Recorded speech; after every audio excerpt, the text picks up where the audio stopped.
let's get to fixing these badges. As you can see, I've peeled the right side one off here, which came off pretty easily. It's a twofold problem. Now, there have been a lot of people that said basically melt it into place. It's really not probably going to happen. I'm going to give it a shot. I got my heat gun. I'll see how it bends. I got another spare set of these coming, and you know, they're like 10 bucks a piece for a pair, so I don't really care if I destroy one. But the main problem is that they're not curved right. You can see that the left hand is curved, but the middle and the right is not. And the whole tank is. the front is curved more than the middle and the back, but you know, it ends up sticking out. So that's no good. And the reason the adhesive wasn't sticking, I mean, it's good adhesive. it's the right 3M stuff, but it didn't have any contact. You can see those lines. That's because these aftermarket emblems don't have a flat back. They have these ridges. And that's the only contact the tape had, just these tiny, tiny little ridges. Well, that's enough if you have a good flat contact surface, but not when it's trying to actually hold it down. So completely inadequate. So what I'm going to try to do is try to get this, it's very stiff, all right? This is not something that's going to easily bend. You can see it's very sturdy. It is very thick ABS plastic, all right? So that's why I'm not thinking the heat is really going to do much. To get this, because it has so many and so large ridges, to get this to bend, I would have to melt the damn thing. I don't think it's going to happen. Like I said, I'll put some good heat on it, but I'm not going to melt it. I know what you guys were thinking. You were thinking it's a flat piece, and of course, yes, then it would be very easy to flex it and heat it up, get it back into a different shape. But these are very rigid. You know, it's kind of well engineered to be stiff. Now, I'm not sure what bike it was engineered for, but not this bike. Now, the other option is, if I can't at all get it to flex, I can put some epoxy in these holes and fill this up till it's flat, not on the bike.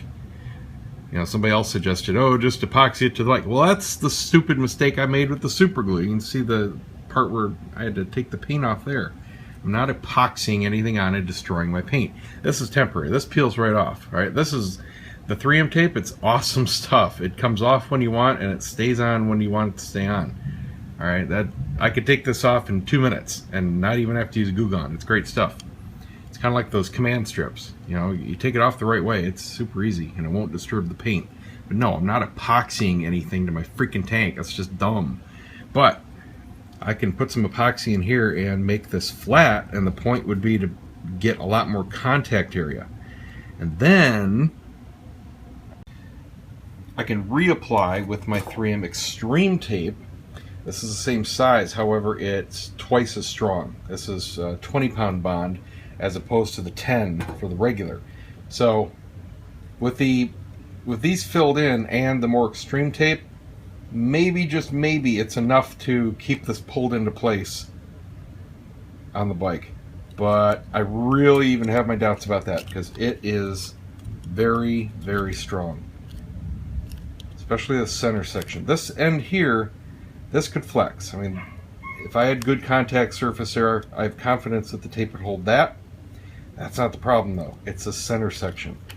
This half of the center has to bend a little bit. I mean, I can't even bend it here, you know, holding it in my hand. It will not flex. So, I don't know. Maybe I have to trim out some of these. Maybe that's the ticket. I don't know. But I'm going to play around with it here and see what I can do. Well, the heat gun damn well worked. You have to get it just right. And I overbent it the first time. But it sprung back into life. Put it on high. And I was real careful. It started bubbling up the edges a little tiny bit. But right then, I took it and just gently, you know, reformed it while it was hot. You only have a few seconds.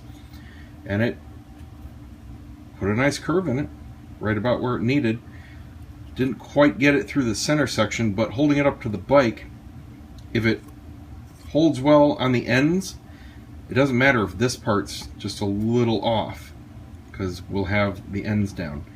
So I tried to put it back on, and it's still not sticky enough. There still isn't enough surface area to hold it.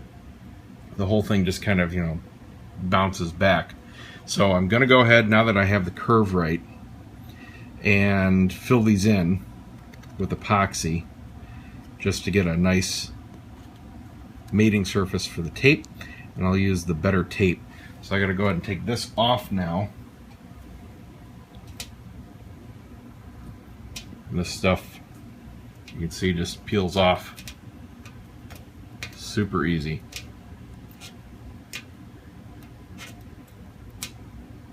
No residue. I'll hit it with Goo Gone just in case, but absolute dream to take off compared to that other stuff or a sticker or anything like that. I'm not left-handed, so I'm having a hard time gripping it, but you can see it comes right up. Just like the command stuff. You just have to pull it at an angle. If you try to pull straight back, no way. It ain't coming off. But just doing it like this, easy peasy. Just kind of rolls back too. That's all it takes. I love 3M tape. This is the same stuff OEMs use. There's a reason for it. That's what I use to mount my camera to my helmet too. Holds just fine. Alright, so I'm going to go ahead and it's going to be quite a bit of prep because I'm going to do it a little higher quality this next time to make sure I don't have any tape outside the badge. So I'm going to cut it in just inside the badge. But I wanted the maximum area with just those ribs hitting. So I'm going to go ahead and fill the part in with epoxy and we'll go from there. Okay, excellent solution found. Check this out. Made my own little tool here. I took 2 big sockets and one of my punches. It's still kind of warm. Haha. Yow. Anyway, to get the exact form that I needed, which one did I just do? Just did this one here. What I did is I would lay this on the sockets here, wherever I needed the bend to be. I'd heat it up with one hand while applying even pressure. Really just pretty much using the weight of this, not pressing, because man, when it gives, it goes immediately. And if you were pressing, it would just go blah. It turns molten in like a fraction of a second. So you really have to be keeping an eye on it. And you go much more than that, the other side starts to bubble. So it's still good enough to use. There's a little bit of warpage going on the chrome surface. So I don't know, I might put the other ones on when they come, but I think these are going to be good enough. Anyway, you just keep forming the curve, and what I do is quench it in water and then go check it against the tank curve and keep doing it until I got it right where I wanted. Upside down. I'm like, wait a minute. Boom. Look at that. Exactly how I wanted. So now I think I don't even have to fill this in. It's so close that I think using the new extreme tape is going to be the ticket. So now I just have to put strips on and we'll stick these back on and see how it goes. If I still need to pull them back off, fill these in for more surface area, at least I can do it. This tape isn't super permanent, as you could see when I took it off. Let's give it a shot. Hey, I think that's gonna work. This one's been on about 20 minutes. Hasn't moved a bit. Doesn't really have anywhere to move. This one I just put on. Got it all shaped perfect. And as you can see, no adhesive coming around the edges because I didn't go edge to edge like the last time. Before, what I did is I put the big wide strip on and then I cut away. And you could see it in spots, but here I cut the strips, because it's a wide roll, I cut the strips into thirds and then applied them where I needed to, but staying away from the edge. And because it's formed so well to the tank, I didn't have to fill any of those gaps in. It's holding all on its own. just on the contact from those little ribs. Bada bing, bada boom. So there you go. That worked. Thank you guys for the tip about the heat gun. I definitely would not have tried that. I did not think it was going to work. But I like to be proven wrong when things work out. See ya.